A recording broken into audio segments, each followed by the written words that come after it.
আসসালামু আলাইকুম আরহামতুল্লাহি ওয়াবারাকাতুহু। প্রিয় দর্শক, আজ আমি চলে এসেছি চুয়াডাঙ্গা জেলার গাংপাড়া গ্রামে।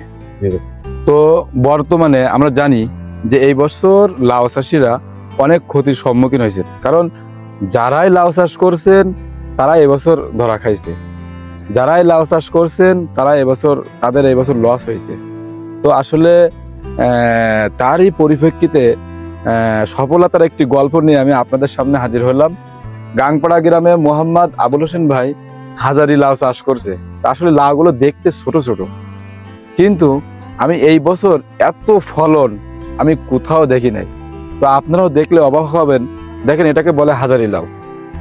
এই হাজারি লাউ দেখেন প্রতি বুটায় বুটায় কি পরিমাণে হয়েছে। একটু সাইজে ছোট, কিন্তু হয়েছে অনেক বেশি পরিমাণে। তো আসলে এই লাউটা চাষ করতে হলে কি কি পদ্ধতি অবলম্বন করবেন এবং কিভাবে চাষ করবেন সম্পূর্ণ প্রক্রিয়া আমরা ভিডিওর মাধ্যমে তুলে ধরবো। চাচা, আসসালামু আলাইকুম। আমি দেখছি যে অল্প জায়গায় আসলে কয় কাঠা জায়গার উপরে এই লাউটা আপনি চাষ করছেন? কাঠা 2 জমি হবে, 3 কাঠা। 3 কাঠা মতো। তা আপনার এই লাউটা চাষ করতে কেমন টাকায় বানঠান দিয়ে খরচ হয়েছে? প্রায় 1003 টাকা খরচ হয়েছে। 1003 টাকা। তো আপনি এই পর্যন্ত এখনো একবার হারভেস্ট করছেন, মানে লাউ কাটছেন? না, কাটেন নাই। খরাই হয় নাই তো। খরাই হয় নাই? না, এবছর খরাই হয় নাই। কিন্তু অন্য বাগানে দেখলাম লাউ হয় না, কিন্তু আপনার জায়গায় দেখছি প্রচুর লাউ। তো আপনি আসলে এই লাউ ধরার কারণ কি? লাউ ধরার কারণ এটা আল্লাহ পাকের ইচ্ছা, আমার কিছু করার নাই, আল্লাহর নিয়ামত।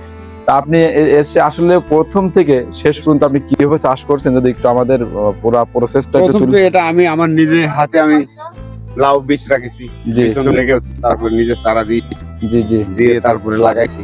লাগিয়ে সার মাটি দিচ্ছি, ওষুধ দিচ্ছি আর এই যে। আসলে এটা কয় মাসের ফসল? এটা তা প্রায় লাউ দিন চলে, প্রায় ভালো গাছ যদি থেকে যায় তাহলে 6-7 মাস চলে। আপনি প্রথমে যে জায়গায় লাউ রোপণ করছিলেন, তারপরে আস্তে আস্তে পরে আপনি কি সার ব্যবহার করছেন? ইউরিয়া, ফসফেট আর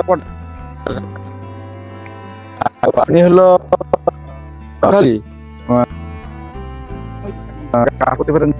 এটা আল্লাহ পাক জানে কত হয়, বাজার নেই। আমি জানি যে লাউ প্রচুর পরিমাণে আপনি পোকাগুলো কিভাবে দমন করছেন? পোকায় যে আমি একটাই ওষুধ দিয়েছি। কি ওষুধ? প্রোকেলাম। হ্যাঁ। কি কোম্পানি? কি কোম্পানি তো জানি না। মানে 2টা ওষুধ আপনি স্প্রে করছেন, এতে বাড়তি আর কোনো কিছু স্প্রে করেন না? কোনো জৈব ছত্রাকনাশক কিচ্ছু করেন নাই? তো প্রিয় দর্শক, দেখেন, আপনারা যদি এই হাজারি লাউ চাষ করতে চান, আসলে আমার মনে হয় লাউটা অনেক ছোট, হয়তো বাজারের প্রাইস কেমন যাবে? এই প্রাইস নিম্ন 15-20 টাকা তো যাবে। তো 15-20 টাকা। তো 3 কাঠা জমিতে আপনি আনুমানিক কেমন টাকা আর্ন করার একটা চিন্তা করছেন? হইতে পারে।